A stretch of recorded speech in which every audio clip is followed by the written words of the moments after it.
Boa noite, boa noite, boa noite, boa noite a todos que faz, né, que acompanha e segue o programa Esperançar com a Meire.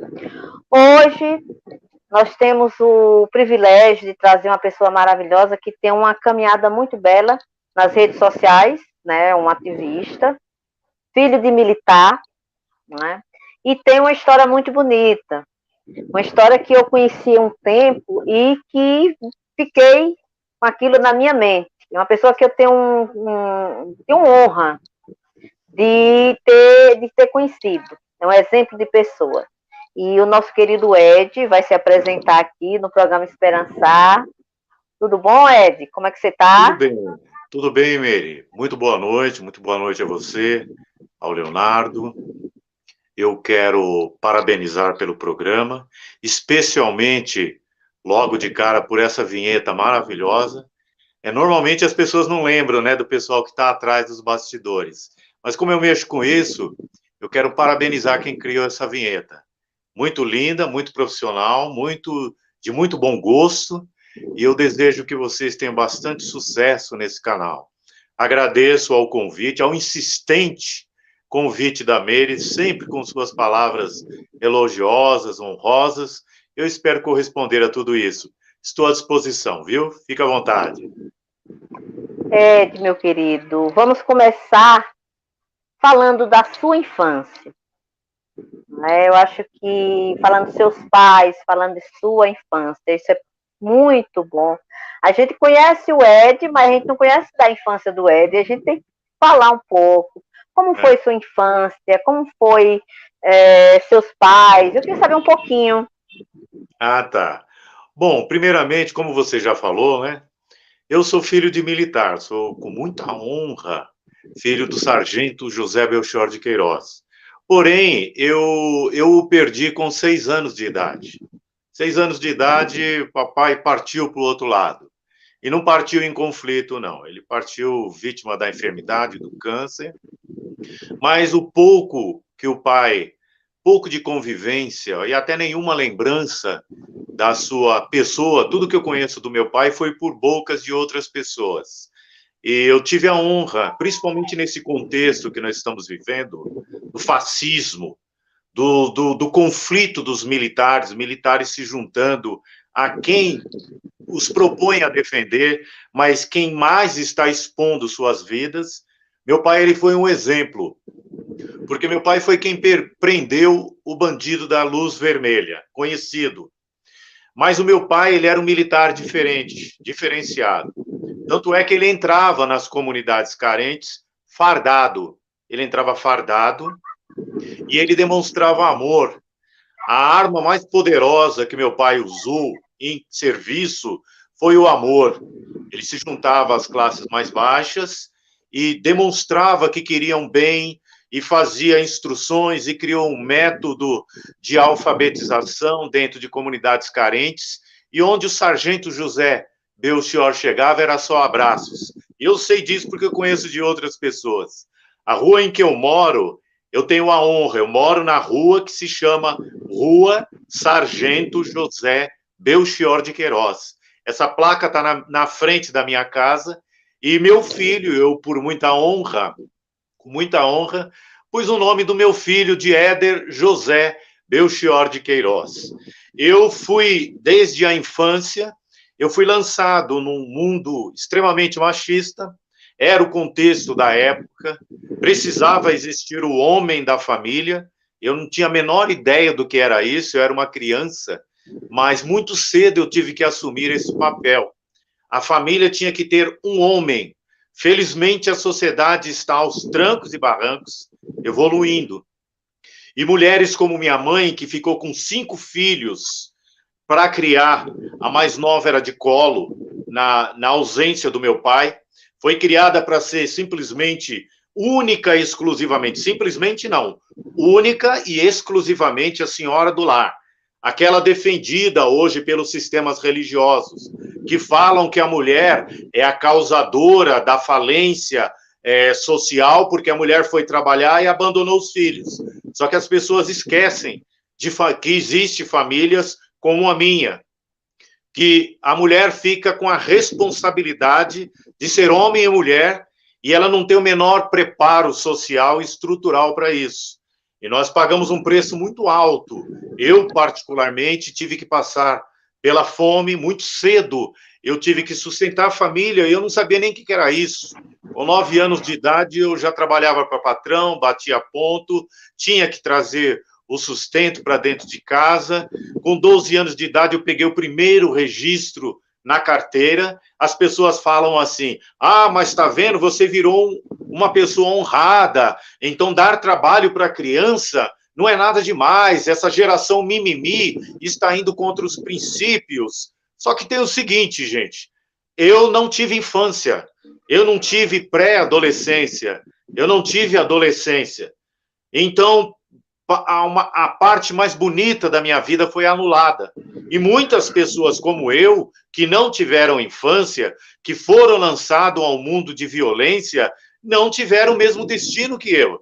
Partiram para a criminalidade, partiram para virar hoje os psicóticos, os estupradores.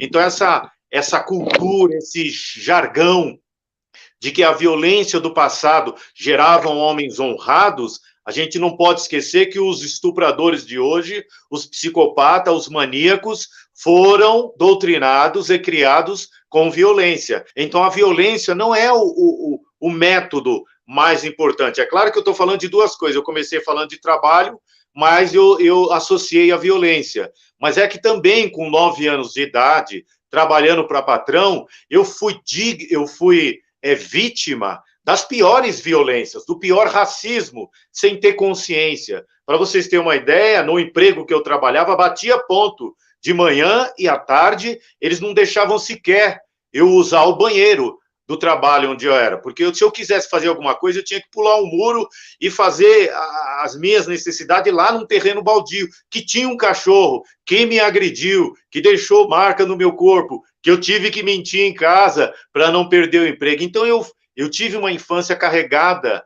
de violência. Foi aí onde a religiosidade me ajudou, porque toda religião, ela ajuda as pessoas por um período da vida. E a religiosidade me trouxe, nesta época, a família que eu não tive, porque eu não tive carinho, não tive amor, não pude relacionar com as minhas irmãs. Eu tinha 4 irmãs, eu era o único homem, como sou, né, até hoje, mas na época tinha um preconceito muito forte, como sempre existiu. Eu sou sobrinho de um homossexual, o irmão da minha mãe, e falaram para minha mãe que se eu tivesse carinho, se ela me tratasse ou alguém me tratasse com carinho, eu ia virar gay, porque eu estava no meio de 4 mulheres. Então eu fui criado numa extrema violência dentro de casa e fora de casa. E neste período eu conheci e fui amparado pela Igreja Evangélica Congregacional. A minha mãe, que eu posso dizer, a minha irmã, todo o referencial de afeto, o único que eu tive de carinho, foi da minha professorinha de escola bíblica dominical, Dona Deilde, uma sergipana, um anjo. Eu não costumo falar uma professora, eu falo que foi meu anjo, que foi tudo na minha vida. E por eu ter conhecido só um referencial de amor dentro da religiosidade, eu virei um evangélico fanático mesmo. Então, com 17 anos, muito precocemente, minha vida, as responsabilidades todas vieram de forma muito precoce. Então, aos 17 anos, eu já era líder de jovem, já estava engajado, envolvido numa série de coisas, me tornei pastor muito cedo, pastor evangélico, entrei numa militância muito forte, fui um radical, porém, eu sempre busquei justiça e verdade. Com todos os erros que eu cometi, orientado pelo sistema religioso, eu sempre busquei justiça e verdade. E passando pela fome, e nessa busca de justiça e verdade, mais tarde, aos 24 anos, eu entrei na companhia do Metropolitano, no metrô em São Paulo. E foi no metrô que eu conheci o sindicato, e foi através do sindicato que eu conheci que quase tudo que eu aprendi sobre o PT e a esquerda estava equivocada, e o fato de eu ter passado pela fome, buscado a justiça, eu conheci Luiz Inácio Lula da Silva, e lá dentro começou uma militância que permanece e vai permanecer até o final da minha vida. Com você, Meire. Como foi a sua entrada na religião evangélica? Eu sei que sua mãe não era evangélica. Não. Já foi um pedido do seu pai. Exatamente. Na sua história, fala um pouco, e a gente sabe como é a questão do evangélico, como eles ensinam que o PT, que o Lula, isso e aquilo. Você teve essa influência na sua vida? Como foi? Sem dúvida nenhuma. Sem dúvida nenhuma. Muito cedo, bom, primeiramente, eu conheci a igreja evangélica em criança, que quando meu pai faleceu, o meu pai ele foi testemunha de Jeová. Depois, ele abandonou a religião, tanto é que ele se tornou militar. E um testemunho de Jeová não pode prestar o serviço militar. Meu pai abandonou, mas meu pai, ele sempre valorizou as fontes que amparam as pessoas.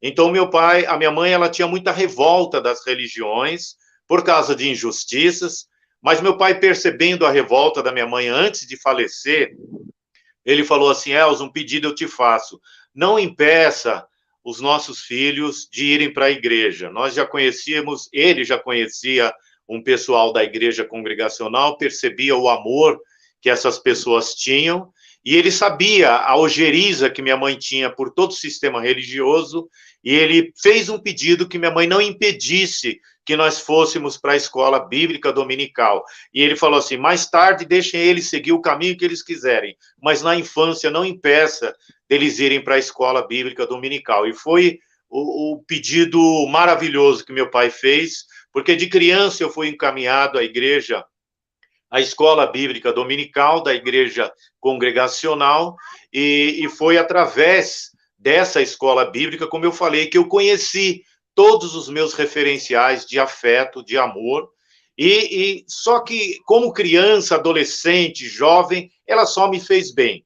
Já quando eu já estudava seminário, quando eu já era formado, ou quando eu estava ainda em formação, a igreja, ela tinha, assim como o catolicismo, ela tinha muito medo do comunismo.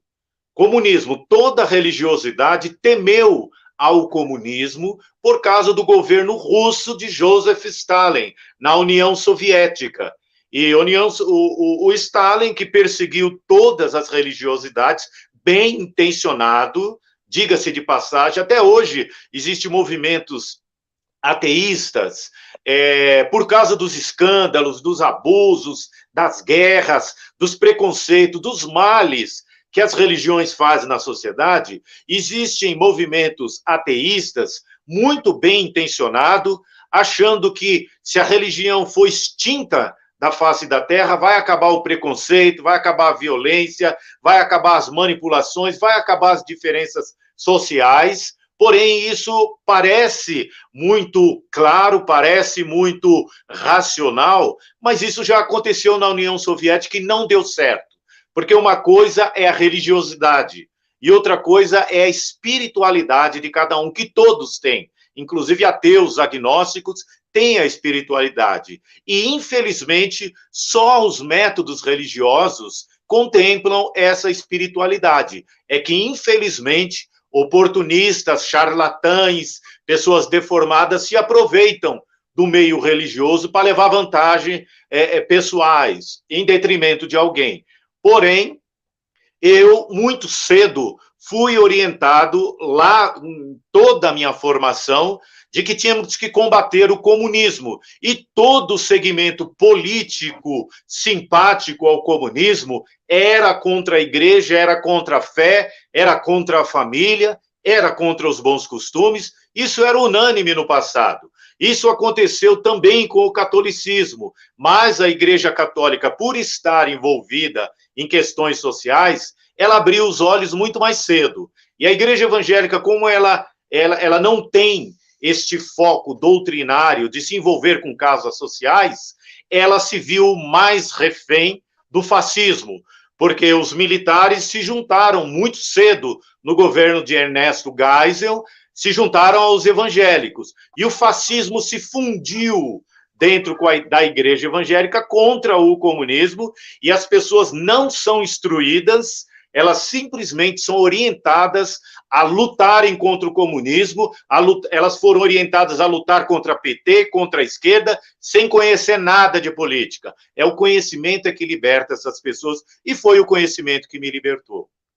À vontade, Meire. Eu vou fazer um pedido a você também. Quando os internautas entrarem aí, dê uma olhadinha, porque a sua amiga Meire está aqui, ceguinha, não está vendo não. Então, eu peço até desculpa aos nossos queridos internautas que estão aí. A Meire, como vocês sabem, né, está aí com essa dificuldade, mas ela vai providenciar essa coisinha que está um pouco errada. O Ed, o que é que você, que já passou por tudo isso, e essa questão de religião, e uma questão assim, até um pouco assim, meio assim, né, a gente tá falando, você acha que mudou muito da sua época para agora, para essa atual situação? A vinda do Bolsonaro, naquela época a gente viu que teve uma questão mas assim, depois da pandemia, você acha que melhorou, piorou? Como que tá essas pessoas? Eles ainda continuam com esses preconceitos?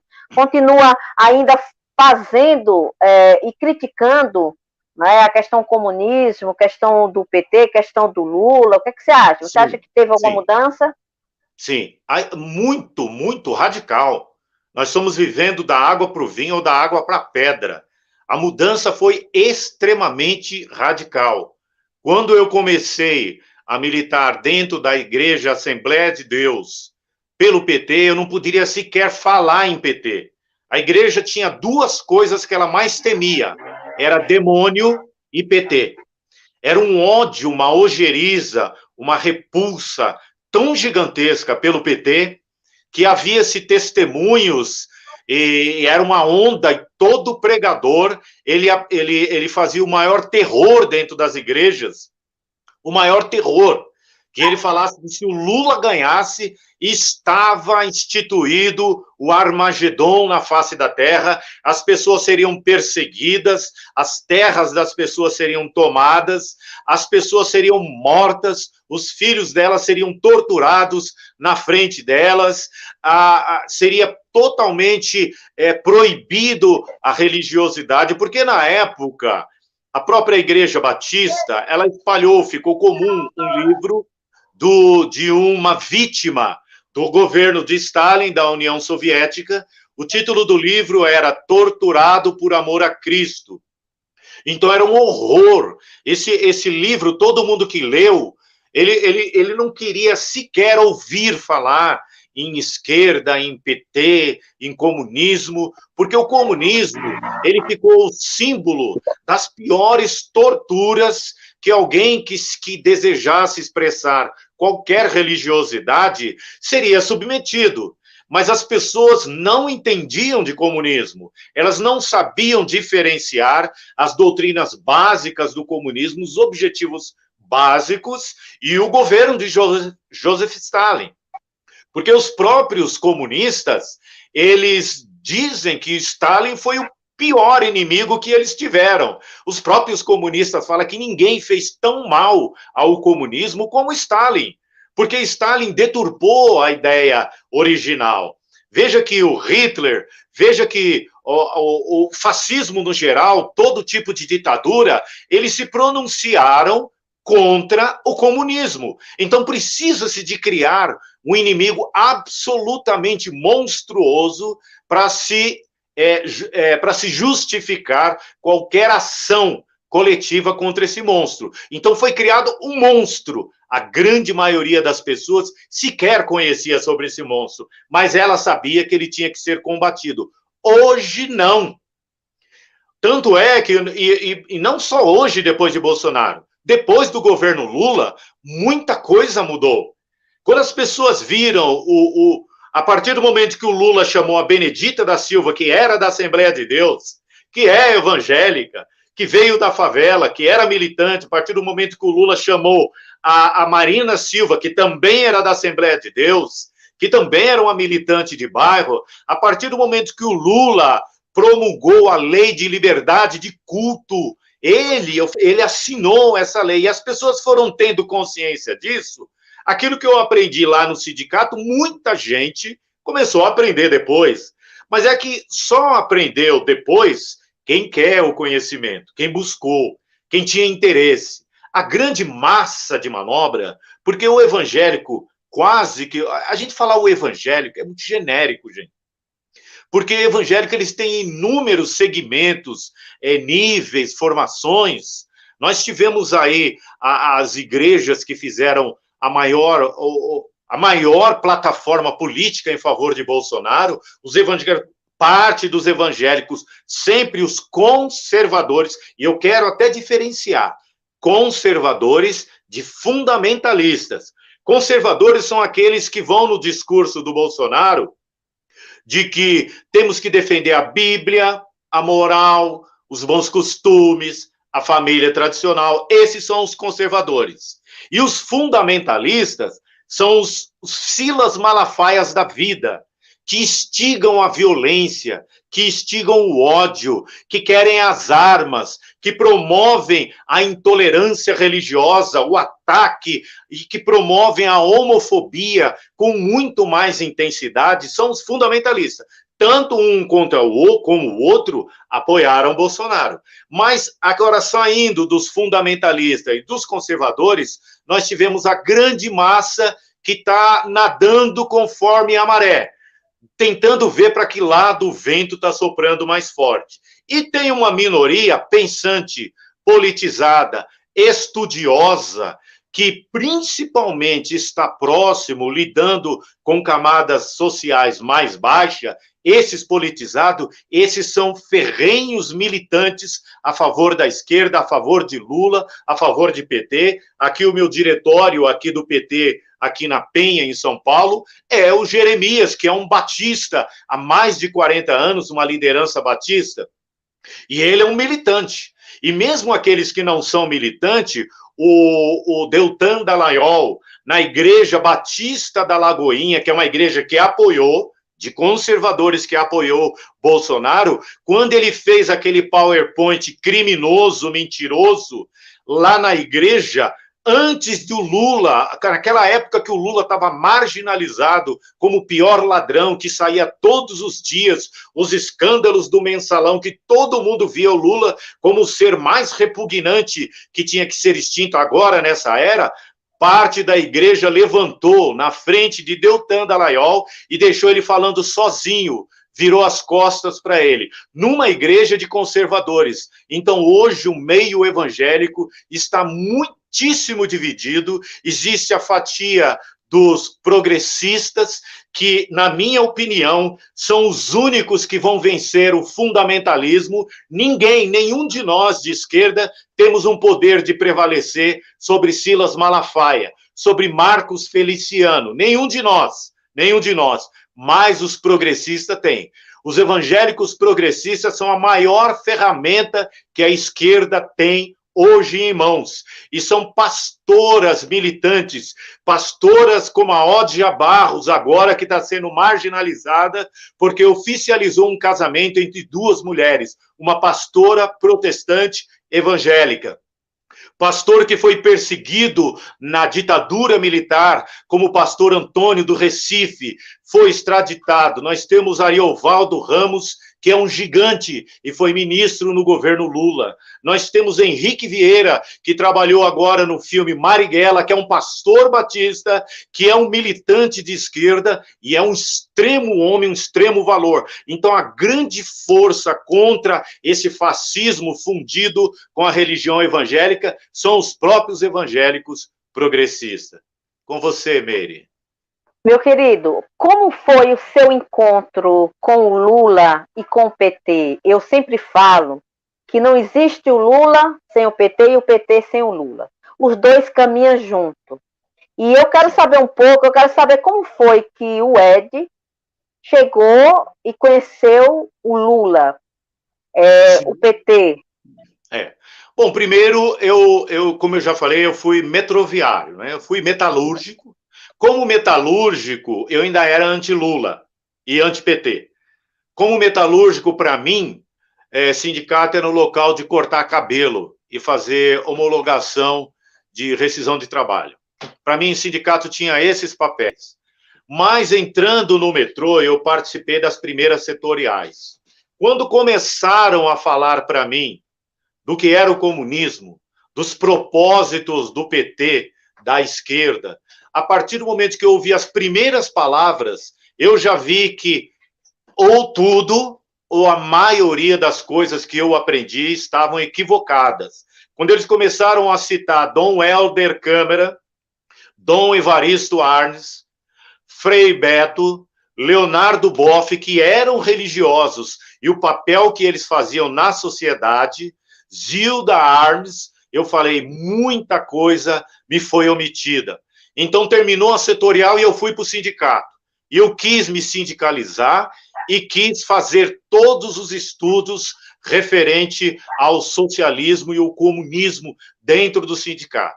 E a partir daí eu falei assim, eu fui igual o apóstolo Paulo, de perseguidor eu passei a ser perseguido, porque eu era pastor nessa época, e eu ensinava as pessoas na frente da igreja tudo aquilo que eu aprendi, com o livro Torturado por Amor a Cristo, eu repeti esse discurso, até eu ter esse contato com o sindicato dos metroviários. Então, quem eu devo parte da minha vida, de um jeito ou do outro eu ia encontrar. Porque quem busca a verdade, ele não fica enganado a vida inteira. Quem busca justiça, ele não permanece enganado a vida toda. Só permanece enganado a vida toda quem esconde coisas através de falsos moralismos. Quem está sendo hipócrita consigo mesmo. Quem está usando um meio, usando um sistema, usando uma força para ter vantagens pessoais ou para esconder conflitos pessoais. Quem busca justiça e verdade, ele pode ser o que for, assim como Marighella, assim como muitos revolucionários tiveram do outro lado de lá. Então, quando a gente vê a VPR, fundada por Capitão Lamarca, que já teve o fuzil, já teve os rebeldes, os comunistas, na frente do seu fuzil, exterminando, e depois ver ele virando para o outro lado e passar ser um dos principais ativistas das guerrilhas de esquerda. Então, a gente vê que qualquer um de nós pode estar do outro lado. A diferença é o que as pessoas buscam.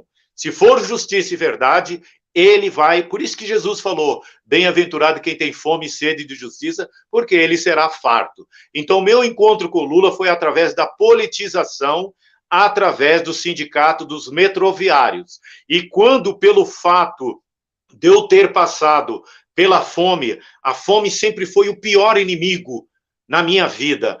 Se há uma coisa que eu não admito, que eu nunca admiti, que eu passo nas ruas e me revolto, é as pessoas não terem o que comer e aonde dormir. Para mim, isso não cabe. Então, a fome era uma coisa que me torturava, porque a vida inteira a minha mãe falava que ia se matar, que a gente ia ser jogado para a rua, que eu ia passar fome. Então, eu fui estimulado em cima do medo da fome. E quando eu vi falar e eu senti que o Lula era um grande combatente da fome, eu falei, eu não acredito que eu combati um cara desse, eu não acredito que eu difamei um camarada desse. Agora, mais do que nunca, eu vou estar do lado desse cara. E aí a jornada começou.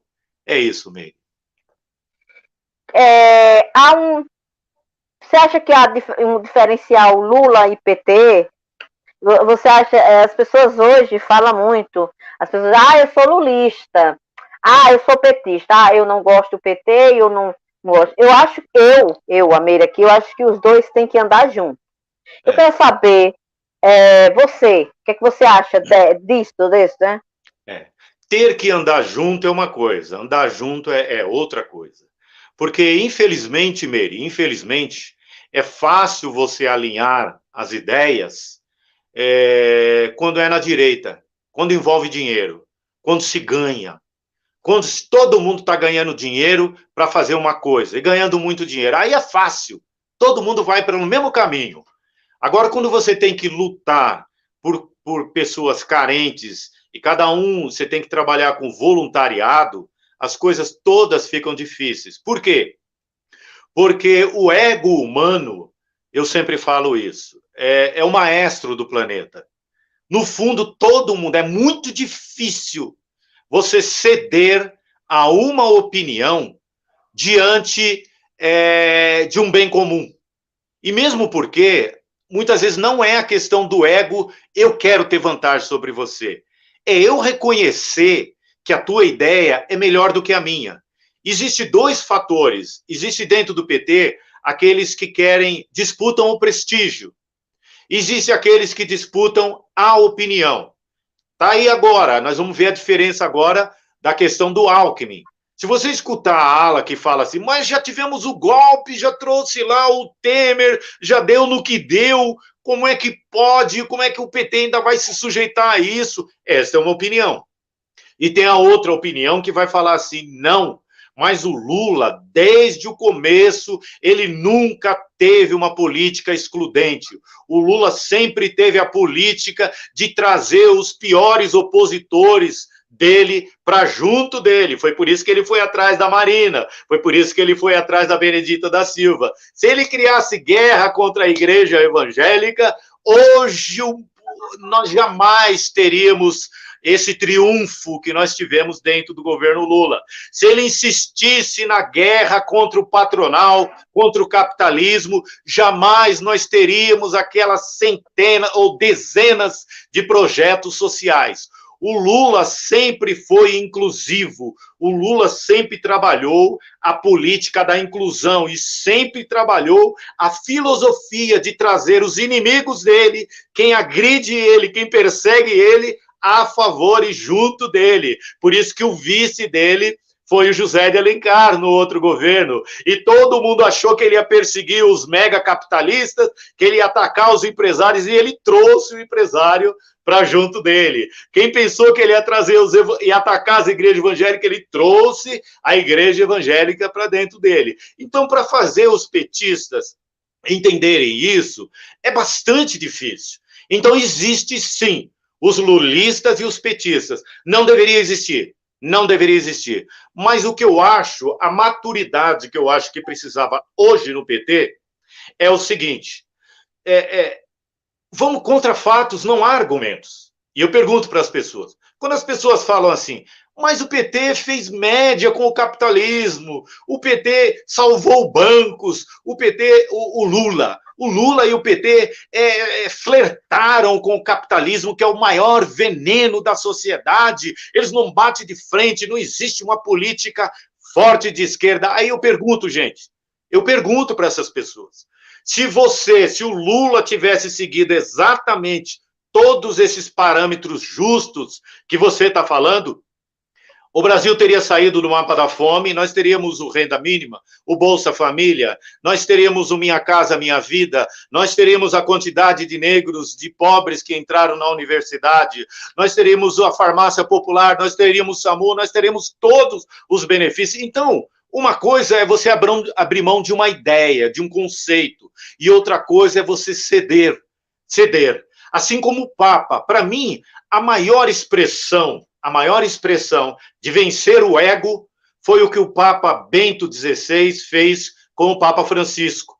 Ele chegou e chamou o Papa Francisco e falou assim, não concordo com as suas ideias, não concordo com você, você não me convenceu, mesmo perguntando, mas eu sei que você é o melhor para o mundo, e por isso eu vou ceder lugar a você. Eu desconheço quem tem essa grandeza. Existem aqueles que têm inveja do prestígio de Lula, sem dúvida, assim como na horizontal entre nós, tem aqueles que vão se opor a nós, não porque eles são contra nossas ideias, porque eles não suportam o nosso prestígio. Assim como a esposa de Mandela criou um partido contra Mandela, o herói do século, que ficou 27 anos atrás das grades, venceu o apartheid, revolucionou, mudou o curso da história do mundo, e a própria esposa dele fundou um partido contra ele, falando, mas você está flertando com os brancos, você está indo, não foi só você que lutou. Então, existem aqueles que invejam o prestígio, e existem aqueles que não abre mão de seus conceitos, também por causa de ego, um orgulho tolo. E existem aqueles que reconhecem que contra fatos não há argumento. Para você debater o que o Lula faz, para você ter a moral de apontar o dedo e dizer que ele deveria ter feito melhor, você deveria ter feito melhor. Você deveria apresentar algum resultado, e não argumento, que superasse os resultados que ele trouxe. Então, existe sim essa diferença, sempre vai existir, mas o Lula, ele é maior do que isso. É isso mesmo. A elite brasileira, ela persegue muito, né? Ela persegue o pobre, ela persegue o negro, ela persegue tudo, né?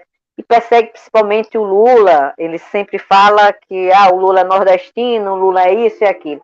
Mas assim, o Ed, o que é que você acha que faz? Por quê? Por que essa elite persegue tanto o Lula? O que é que eles veem no Lula? Muito simples, Meire. Muito simples. Existem interesses que não se convergem. Ninguém jamais vai convencer um leão a virar vegetariano. O leão precisa sobreviver. Para sobreviver, tem que morrer a gazela, o coelho, o gnu. Então, quem está do outro lado tem que lutar pela sua vida. O leão vai lutar pela vida dele. Há interesses que nunca vão convergir. Nunca nós vamos fazer o pessoal, os latifundiários, se sensibilizarem com o MST. O MST sempre vai brigar com o agronegócio.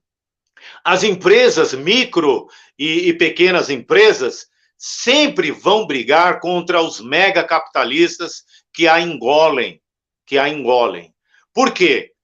Porque os interesses são diferentes. Agora eu dei esse exemplo do leão, agora vamos tirar, claro, uma extrema diferença. O leão foi dado essa natureza a ele não tem o que fazer. O megacapitalista, não. Esses mega empresários, não. Eles se deformaram pelo dinheiro. O dinheiro deforma. Se todos nós da esquerda tivéssemos a chance de ficar ricos, milionários, Meire, lamentavelmente, talvez acabasse a esquerda. Lamentavelmente. O dinheiro ele tem um poder de deformar as pessoas. Porque o dinheiro distancia as pessoas das pessoas que sofrem. Se nós temos hoje um Guilherme Boulos, um Eduardo Suplicy, que tiveram em camadas altas e desceram até embaixo, esses caras merecem uma estátua, porque eles são uma extrema exceção. Uma extrema exceção. Guilherme Boulos, Eduardo Suplicy e todos os milionários que desceram, todos. A gente conta no dedo, eu só conheço esses dois. E assim mesmo, o Boulos não era milionário. O Suplicy era lá de uma família muito milionária, mas desceu. Então são pessoas que por uma evolução interna de alma muito grande conseguem vencer o poder do dinheiro, o poder deformador do dinheiro. Agora, a grande maioria das pessoas, por exemplo, eles estão com a gente, militando, falando a verdade, honesto. A partir do momento que eles vão crescendo, eles vão se distanciando das pessoas que sofrem. E, Meire, vou repetir uma frase do cara mais gigante que eu conheci, que se chama Ernesto Guevara de la Serna, que é Che Guevara. Atrás de uma carteira, longe dos que sofrem, todo o coração é corrompido. Se esses pastores, se Silas Malafaia, se Marcos Feliciano, se Edir Macedo, se todas essas lideranças, o Wellington Bezerra, se o Estevão Hernandes da Renascer tivesse um procedimento religioso de passar por uma favela uma vez por semana ou uma vez por mês e ouvir essas pessoas, jamais eles se aliariam aos capitalistas. Jamais. A única forma que existe de manter a sanidade espiritual das pessoas que lidam com multidões é elas nunca se afastarem dos que sofrem. O Papa Francisco, quando um grupo de seminaristas ligaram para ele, pedindo para que ele, que chegou lá em cima e saiu daqui de baixo e não se contaminou, pediram para que ele desse uma cartilha, um dossiê de como não se contaminar e não se afastar dos costumes iniciais. Todo mundo, eles esperavam um livro, uma cartilha, um treinamento gigantesco. O Papa falou uma frase para os seminaristas: nunca se distanciem dos que sofrem. Pronto. Então, mega capitalista, jamais, Silas Malafaia, Marcos Feliciano, Edir Macedo ele vai dormir nas suas 11 piscinas de ouro maciço, piscinas não, né, suítes, e não vai se sensibilizar nem com uma pandemia para socorrer os membros que enriqueceram ele. Pelo contrário, vai tentar derrubar a lei de isolamento, de templos fechados. Vai tentar, não, como eles fizeram, toda essa corja deformada por uma mão, ao invés deles se juntarem para socorrer os membros que enriqueceram eles se juntaram para derrubar a lei que mantinha eles em casa para proteção deles. Ao invés deles se juntarem para dar um subsídio econômico, um homem que tem que estar na Forbes como o Macedo com 7 bilhões rendendo juros, ele não se preocupou em socorrer os membros. Então, esse é o grau de deformidade dessas pessoas. Essas pessoas são deformadas na alma. E é por isso que Cristo foi claro em dizer: não há como vocês servirem a mim e servirem ao dinheiro. Não tem jeito. O poder do dinheiro, ele é deformador. Os Suplicies e os bolos da vida serão extremas exceções sempre. Com você, Meire. O Sérgio Moro. O que você acha que levou o Sérgio Moro a ser isso? Ah, porque o Sérgio hoje está querendo ser político. Não. O que você achou? Era ódio do Lula? Ódio do PT?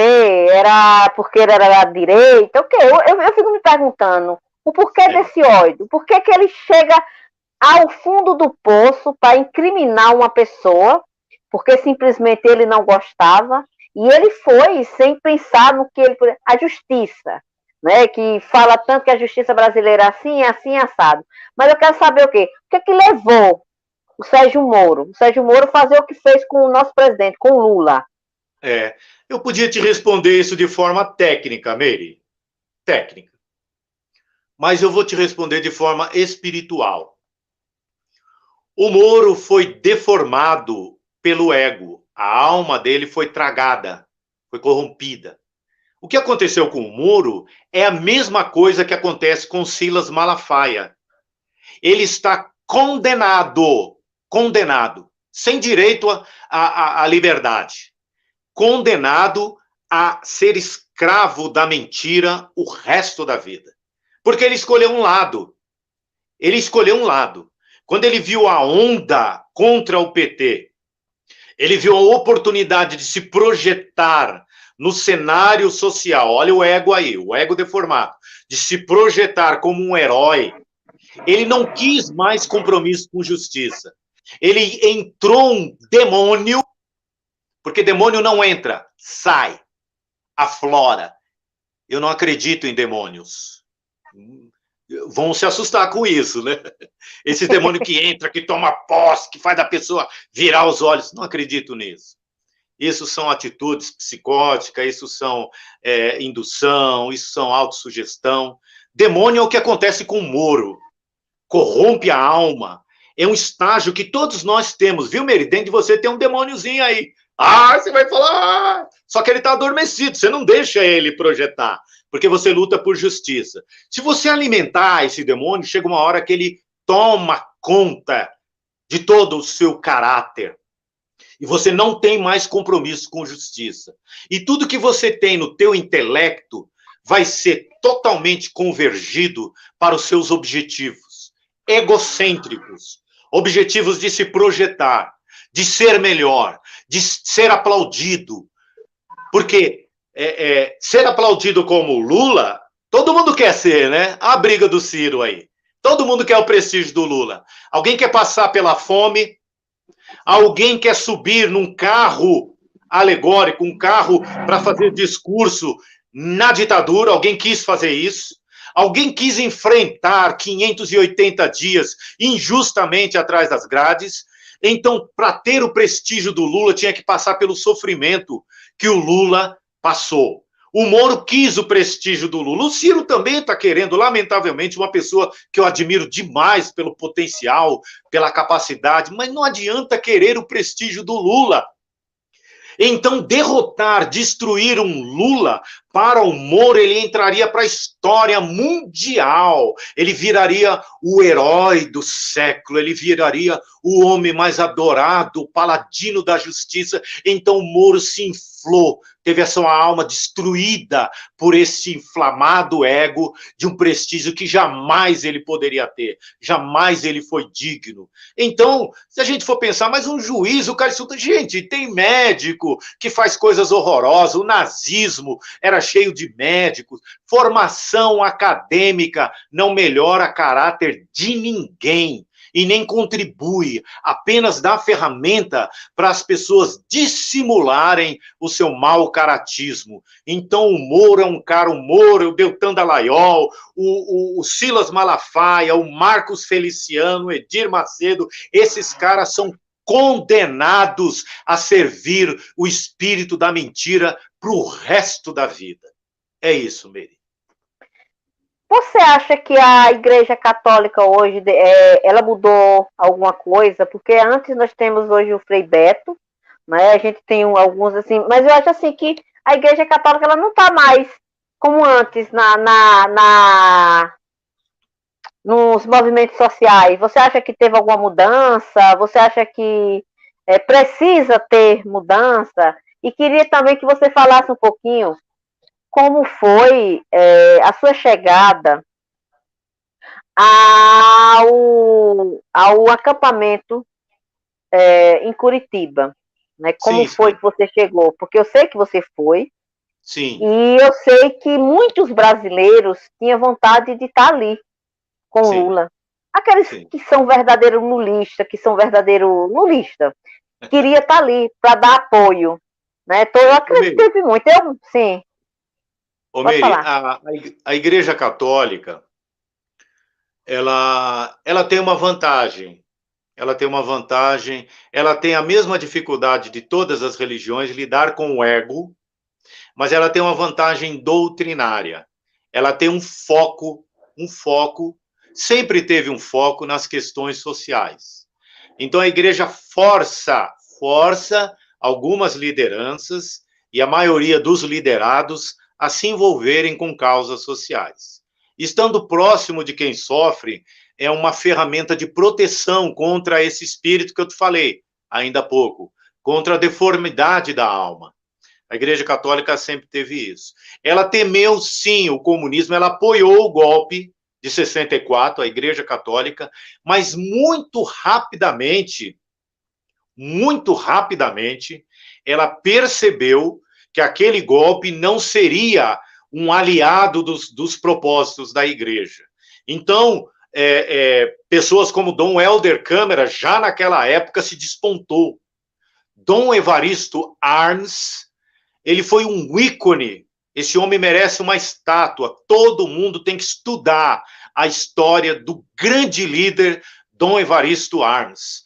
Frei Beto é um professor incondicional, está aí mobilizando, transformando, revolucionando vários segmentos sociais. Leonardo Boff é um dos maiores professores que eu conheci, que eu acredito que exista na face da Terra. Então são todas essas pessoas, eles estão de alguma forma ligados à Igreja Católica, mas é que eu digo, Meire, uma coisa é a religiosidade, outra coisa é a espiritualidade. Dentro de qualquer sistema doutrinário, pode surgir opostos, porque os objetivos das pessoas, a luta das pessoas pelo ego, porque nós também lutamos pelo ego, viu, Omeri?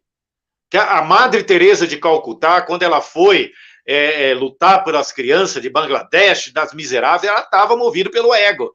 que o ego quer? O ego quer te fazer se sentir importante.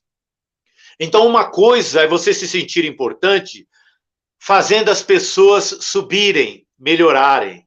Outra coisa é você se sentir importante fazendo as pessoas diminuírem, perderem. Então, são essa diferença.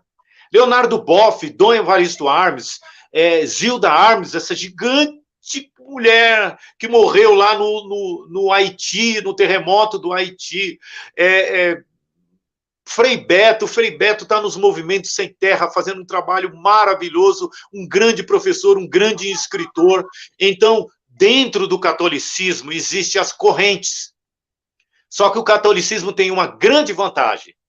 O seu líder maior está na corrente certa. Eles vão ouvir do seu líder maior as instruções corretas. E dos intermediários, que têm argumentos fortes, porque esses caras que combatem a esquerda, eles têm argumentos fortes.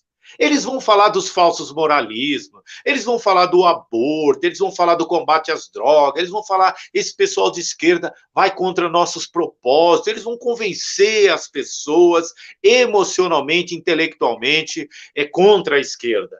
A diferença, Meire, eu sempre falo, não são os argumentos.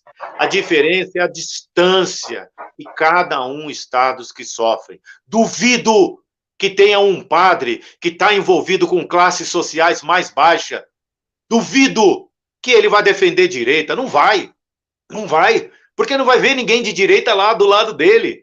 Agora, um santo homem como Júlio Lancelotti, na minha opinião, o maior cristão da face da terra, o único cristão que entendeu na íntegra o que Cristo pediu, o propósito de Cristo na terra, e é o único cristão que tem as portas do seu templo abertas aos moradores de rua, priorizando moradores de rua. Então, este sim vai sofrer, não vai ter prestígio, vai ser perseguido pelos da igreja, pelos megacapitalistas, pelos que não querem, não têm coragem de fazer o que ele faz, mas vai ter a sua alma íntegra, nutrida. E eu cheguei até a vigília Lula Livre, sem dúvida, através dos grupos sociais.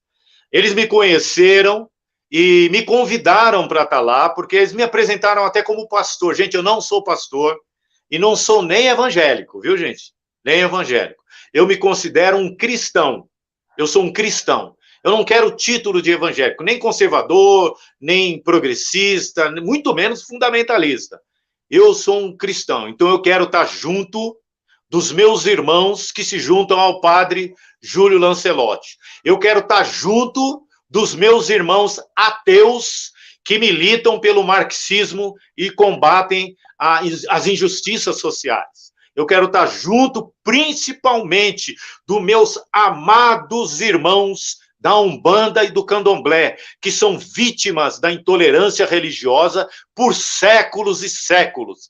Estou junto dos homossexuais e honro a memória do meu honrado tio José Ribeiro, que está em dimensões superiores, mas que certamente trouxe alguma contribuição. Então, eu estou junto com os cristãos que defendem esses princípios. E lá na Vigília Lula Livre, eu vi a igreja ideal. A igreja ideal. Porque lá eu vi gente da Umbanda, do Candomblé, do judaísmo, do islamismo, eu vi ateus darem as mãos. E a religião mais poderosa que existe é essa, é as pessoas darem as mãos em função dos que mais sofrem. Então, esta religião é a minha. Eu dou as mãos com aqueles que se juntam contra a intolerância, com todos os males, todos os preconceitos e tudo que infelicita, que tornam as pessoas, algumas mais importantes, em função de diminuir outras. Então, esse foi meu contato, Meire, com você, minha querida. Aí, o pessoal está comentando e eu não estou vendo. Depois você dá uma olhadinha aí. Eu também, eu não estou conseguindo ver também. Eu também. Então, olha, eu sei que você é engenheiro elétrico, sim. Você fez pelo Sebrae também algumas coisas, não foi? Você é pai de família, tem quantos filhos? Você é uma das pessoas que eu pedi que fizesse, em partes, as obras do Lula, né? Minha Casa Minha Vida, falando. Você fez um pequeno documentário, tá nem sem sair. E aí eu pedi, não, eu quero que você faça por parte tudo o que o nosso querido, o nosso PT fez, e você já vem um tempo aí fazendo isso aí. Pedi, olha, estão batendo palma aí para você, acredito, eu não estou olhando direitinho não, mas peço desculpa. Mas obrigado. Assim, eu tenho uma admiração muito grande. O porquê do programa Esperançar com a Meire, porque eu vi da presidente do Partido dos Trabalhadores, a deputada Gleice Hoffmann, ela falando essa palavra, e eu coloquei isso na minha mente, né? E aí eu tenho amigos, como eu tenho o Ed, que vem de uma história belíssima, uma história de perseguição ao PT, perseguição ao Lula, e que chega no caminho e descobre que o que ele estava fazendo, essa perseguição, devido aos ensinamentos dele, ele se arrepende e ele volta atrás. E aí a gente vem com essa frase novamente do esperançar. A gente tem que aprender de que a gente tem que ter esperança que esse Brasil vai melhorar. Nós vamos ter esperança que vai ter pessoas como você também, e muitas vezes, Ed, acha que não vai ter, mas o esperançar é isso. O esperançar é acreditar em pessoas como você. Você é um exemplo, né? Você é um exemplo, eu sei que você faz trabalho com um monte de coisas, aí eu queria que você também falasse, isso que eu esqueci até de perguntar, a sua profissão, o que é que você faz, quantos filhos você tem, sabe? Eu quero saber isso, a gente quer saber. Ô Meire, eu tenho, graças a Deus, 2 filhos maravilhosos, um casal de filhos. Meu filho se chama Éder, José Belchior de Queiroz, que eu já falei, e minha filha é uma ativista incrivelmente que me honra, a Priscila Lopes Belchior de Queiroz, uma assistente social que luta de forma muito ferrenha, dedica a sua alma. Ela vive à base de terapias para socorrer mulheres vítimas de violência no lar. Meus filhos, eles de uma forma, eu sou um pai que eu costumo dizer que eu não acredito que exista um pai que possa falar isso como eu, né? Eu tive um anjo e uma Joana d'Arc. Meu filho é um anjo que nunca me deu trabalho, pelo contrário. Um menino honrado, respeitador, nunca levantei a voz, muito menos a mão contra ele. E eu desconheço, não teve um momento na vida em que meu filho me desrespeitou em absolutamente nada. E minha filha é uma extrema valente, luta de forma honrada, se dedicou, foi criada na igreja evangélica, mas luta contra o machismo, luta contra o racismo, luta contra a gordofobia, luta contra a LGBTfobia, abraça todas as causas, vira à noite, entrega a sua vida por justiça, e isso me honra demais, me honra muito, mas muito mesmo, uma mulher valorosa. Então, a família que eu desejei, que eu não tive e desejei, eu tive depois de casado, como pai. Então, eu sou um pai extremamente honrado, né? Desculpa, eu queria lembrar a segunda, você falou da minha família, e qual foi a outra pergunta mesmo, você falou? Sobre as suas profissões, né? Que eu sei que você fez... Sim, profissão. E o que eu faço também com ela. Não, eu passei fome, viu, Meire? Eu virei noite, as pessoas pensam que eu dei sorte. É engraçado as pessoas falarem assim, nossa, você deu sorte, você trabalhou em umas empresas boas, você dá sorte, você passa em concurso. As pessoas veem o resultado e não têm ideia. Eu virei noites, eu tomei café com Coca-Cola para não dormir, eu desmaiei, acordei em hospital para eu fazer um nível superior, só consegui fazer engenharia porque eu tive bolsa, eu prestava serviço para uma escola através de um pastor presbiteriano e foi tido desconto, e assim mesmo foi amarrando, passando de uma hora para outra, convidado, expulso, porque eu não pagava mensalidade, consegui me formar. Me formei, a minha formação é engenharia elétrica com habilitação em eletrônica, mas eu tive também o Senai, Eu me formei em vários cursos no Senai, eu fiz também 3 cursos técnicos, fiz diversas e diversas especializações e, felizmente, o meu conhecimento hoje, tanto técnico como espiritual, eu uso na militância. Porque quando eu vou nas comunidades carentes, os maiores problemas são de elétrica. Se bem que se eu tiver que enfiar a mão no esgoto, como eu já fiz, arrancar um monte de merda na mão e limpar, a gente limpa. Porque para mim eu não estou fazendo aquilo para eles, eu estou fazendo para mim. Eu preciso manter a minha alma íntegra. Eu preciso não ser laçado pelos tentáculos do capitalismo. Porque a partir do momento que você começa a receber um monte de aplausos e tapinha nas costas e convite para lá, convite para cá, é onde a gente corre perigo. Enquanto a gente está tomando borrachada, sendo humilhado, sendo cuspido, a gente vai na linha certa. E eu estou numa fase que eu recebo muito tapinha nas costas. Muito convite, muito... Então eu preciso de uma zona de segurança. E a zona de segurança que eu tenho para eu manter minha integridade é eu trabalhar nas comunidades carentes. Porque eu sei que eu estando lá, eu não desvio do foco de Cristo. E lembrando que Cristo não fundou religião nenhuma.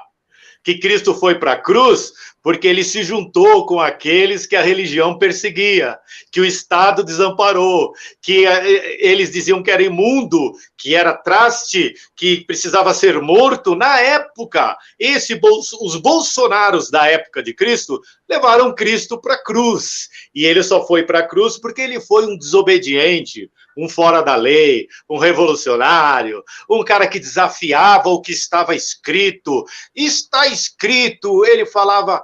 Eu, porém, vos digo isso. As pessoas diziam, batiam no peito. Hoje as turmas batem no peito. Eu sou terrivelmente evangélico. Eu sou evangélico, defendo a família. E na época de Cristo, eles falavam, nós somos filhos de Abraão. E Cristo olhava e falava, até dessas pedras aí eu posso fazer filho de Abraão. Pelos frutos se conhece uma árvore. E o CEP que Cristo deu, onde ele se encontrava, hoje quem está no CEP, no endereço que Cristo mandou, se chama Júlio Lancelotti. O dia que os templos começarem a se abrirem para o público que Cristo pediu, nós não vamos ver esses templos sendo multiplicados na mesma proporção que se multiplica os moradores de rua.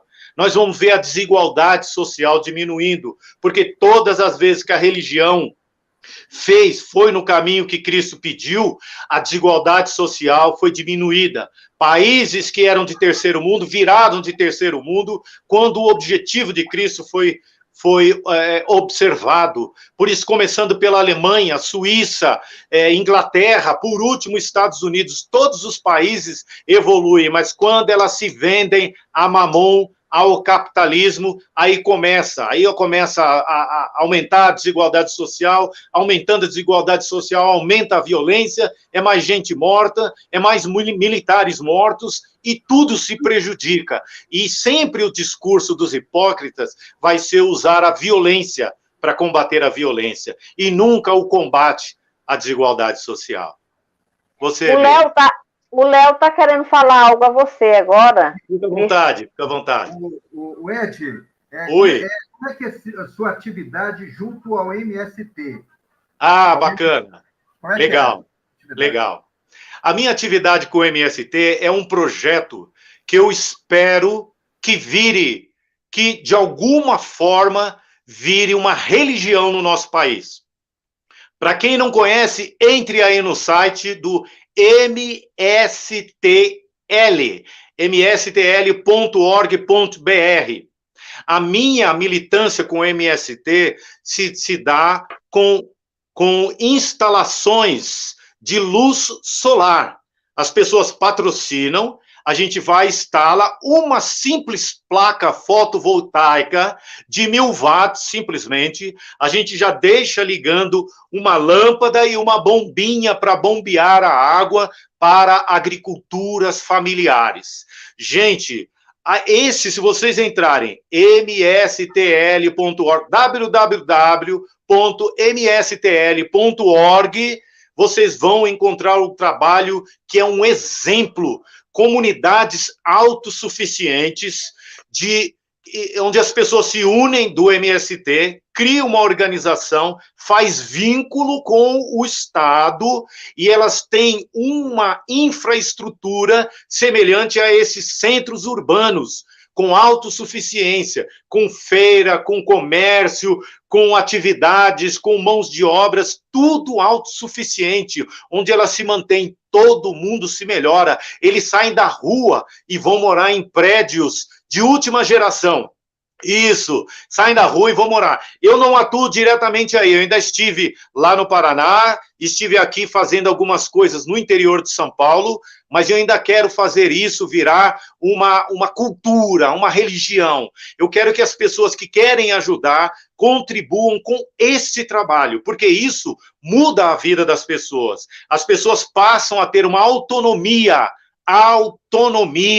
onde elas criam um alimento, agricultura familiar para elas mesmas e ainda comercializam. Isso a partir de uma simples célula fotovoltaica instalada, ok? É um patrocínio e depois, a partir do momento que os partidos se juntarem e se organizarem para dar foco a esse tipo de serviço, nós não vamos precisar nem de discurso.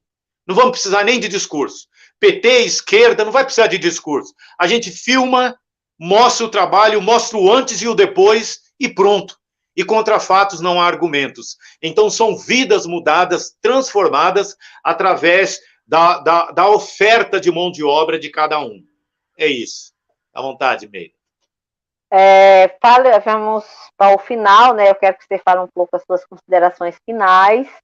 Sim. E eu quero que você deixe uma mensagem de Natal, uma mensagem de Ano Novo para o Brasil, para o povo brasileiro. Quero agradecer a você também por ser essa pessoa maravilhosa, por ter esse carinho. Quero convidar, porque não sei se vocês sabem, mas o nosso querido Ed, ele é um locutor, né? Ele faz um trabalho excepcional e é uma voz que eu sempre falo que é abençoada por Deus, e Deus deu essa bênção a ele. E fazer um convite ao nosso querido a participar mais vezes aqui da TV Repensar e fazer outro convite também, fazer um programa aqui na TV Repensar, porque eu acho que você tem tanta coisa boa para nos ensinar, você tem tanta coisa boa para ensinar esse Brasil, essas pessoas. Então tá feito o convite, faça o que você quiser falar aí, quem manda aqui é você, na TV Repensar. Bom, Meire, primeiramente, mais uma vez eu agradeço seus tão cordiais elogios, como sempre, agradeço muito. Quero dizer para você que quando você me pediu aquele trabalho para fazer do Lula, você falou que eu fizesse em blocos, separados, vídeos de todas as ações do Lula. Eu me empolguei, achei maravilhoso, entrei de gás, de cabeça, mas infelizmente, eu fui impossibilitado. Tá raro os momentos de eu sentar agora e ter um espaço para fazer minhas produções. Eu tenho falhado com muita gente, muitas pessoas têm me pedido para eu fazer vinhetas, gravar áudios, fazer trabalho, eu não tenho podido fazer, eu tive problemas familiares, questões de saúde, e nessas questões também do MST, foi intensificado os trabalhos, também entrou uma nova era, onde eu fui obrigado a me dedicar de uma forma que eu nunca nunca precisei ser dedicado antes, então eu fui imobilizado. Mas, de qualquer forma, o importante é que o que me vem às mãos a fazer, eu tenho feito. Eu vou deixar um versículo bíblico aqui, né? Tem o Salomão, ele fala, tudo quanto vier às mãos para fazer, faça conforme as tuas forças. Porque na sepultura para onde tu vais não há obra, não há indústria. Então, o que tem vindo à minha mão para fazer, eu tenho feito. E eu gostaria de deixar a todos os ouvintes da TV e rádio Repensar uma grande reflexão. Primeiro, parece clichê, né? Mas a verdade vencerá. A verdade vencerá. E segundo, a existência do mal, nós passamos por períodos, todos nós, nesses últimos anos, que eu acredito que todo mundo dentro de si pensou assim: ou Deus não existe, ou ele está contra nós. Mas, se a gente pensar no Deus que foi apresentado por A e por B, a gente vai dizer que ele não existe mesmo. Mas se nós procurarmos ele dentro daquelas forças que surgem dentro de nós, quando todos os nossos limites humanos se esgotam, nós vamos ver que ele é a força, é o ser mais importante que existe dentro de nós. Toda a ação do mal, ela gera uma força contrária em maiores proporções. Se existe hoje um Luiz Inácio Lula da Silva, é porque existiu a fome. É porque Dona Lindu um dia falou: filho, você não vai passar pela fome. E vai ajudar outras pessoas a não passarem pela fome. Se existe hoje uma pérola no pescoço de alguém, ou numa vitrine, que você não pode comprar uma pérola por ela ser tão valiosa, é porque uma ostra um dia foi ferida, sofreu, se fechou, e aquilo virou uma pérola. Se existem pedras preciosas espalhadas pelo solo terrestre, é porque um dia lavas de vulcão entraram em erupção e destruíram muita coisa. Viraram caos. Daqueles caos sempre surgiram as coisas mais preciosas. Se existiu um Jair Bolsonaro, que já entrou para a história como a coisa mais hedionda que nós conhecemos no cenário político. Se existiu um Sérgio Moro, que conseguiu enfiar um inocente por 580 dias atrás das grades, tenham certeza que se eu conheci, se nós nos conhecemos, é por causa deste mal. Se existiu uma vigília Lula livre, que na minha opinião é a maior expressão de unidade espiritual que eu conheci na vida, é porque um injustiçado estava na frente da vigília, preso, humilhado e caluniado. E eu gostaria de repetir a frase de Martin Luther King: todo sofrimento imerecido é redentor. Então, quando vocês verem alguém sofrendo injustamente, quando vocês sofrerem ao fruto da injustiça, tenham certeza que coisas preciosas virão pela frente. E se nós pagamos um preço horrível por mais de 600 mil vidas perdidas por causa de um voto errado, vamos esperar alguma coisa muito boa pela frente. E que 2022 possa ser um ano de colheita, porque nós semeamos com muitas lágrimas esses anos a preciosa semente. E tudo de bom a vocês. Forças, sempre unidos, sempre juntos. Todo sofrimento imerecido é redentor. Tudo de bom a todos. Obrigado. Que Deus abençoe. Que essas palavras que você proferiu aí agora seja tomada pelo nosso Brasil, né? E esperar nosso querido Lula aí em 2022. E tá aí com você e tá aí com todos. E teve uma frase que você quase me faz chorar agora, viu? Quase me faz chorar. Que a gente se conheceu através disso, né? Que está acontecendo. Se não fosse essa luta da gente, né? A gente não tinha se conhecido, não tinha conhecido o Ed e ninguém, né? Eu quero agradecer a todos os internautas, né? Os nossos companheiros que estão aí. Pedir mais desculpa mais uma vez, mas assim, eu agradeço a todos que acompanham, né, o programa Esperançar com a Meire. Terça-feira próxima, se for da vontade de Deus, nós vamos ter a nossa querida professora Regina, de São Paulo, uma pessoa maravilhosa. Obrigado a todos e a todas. Obrigado, Ed. Obrigado. Tchau, obrigado. Tchau. Boa noite. Tchau.